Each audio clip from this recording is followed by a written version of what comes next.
The man who allegedly shot and killed Annie Duani in November 2010 is expected to go on trial tomorrow in the Western Cape High Court, and residents of Masiphumelele informal settlement near Fishhook have spent the better part of the day digging trenches around their homes. Ambusisiwa Khadebe with the latest news updates.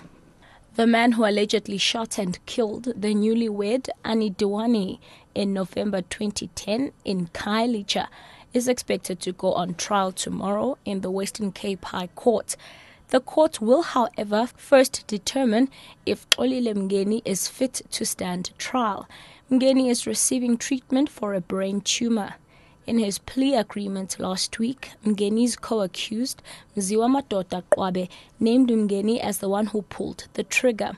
Qwabe confessed to his role in Annie's murder and also implicated Annie's husband, Shreen, in the murder. Qwabe was sentenced to an effective 25 years in jail. The London High Court temporarily halted Shreen's extradition in March, citing mental health grounds.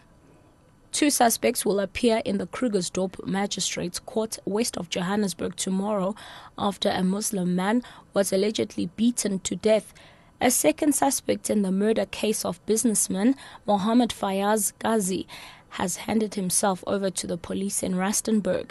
The incident followed a fight triggered by alleged racist and anti-Islamic comments at a chicken-licking outlet in Magaliesburg town on Wednesday. Ghazi died and his friend Ansar Mahmoud was severely injured and hospitalized. Police spokesperson Neville Malila. Members of the police arrested a 27-year-old suspect in Rustenburg. That was after detectives worked tirelessly and around the clock since the case were reported on Wednesday. A second suspect, a 33-year-old man also from Rustenburg, handed himself over this morning in the presence of his legal representative at the Magaliesburg police station. Both men are currently in custody. The suspects will appear on charges of murder and assault with the intention to do grievous bodily harm.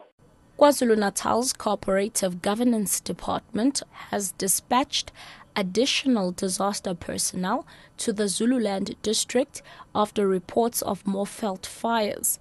Fire personnel and other emergency services are on call in the Paul Petersburg area in the far north of the province, where a fire is believed to be burning out of control. A runaway fire destroyed about 20 homes between Melmoth and Mpangeni on the north coast yesterday. Department spokesperson Lennox Mabaso has warned communities to be vigilant. And lastly, residents of Masiphumelele informal settlement near Fishhook have spent the better part of the day digging trenches around their homes to allow excess water to flow away easily when it rains. Mop-up operations began early in one of the Cape Peninsula areas worst affected by the past 2 days' heavy downpours. Nearly 5,000 residents living mainly in low-lying areas have received assistance from the City of Cape Town's disaster response teams. Colin Dube says he has managed to clear all the water from his shack. The problem, the rain was getting inside of my house, so I don't know what can I do because the rain was raining at night. Catch the latest news anytime here on Newsbreak, Option 1.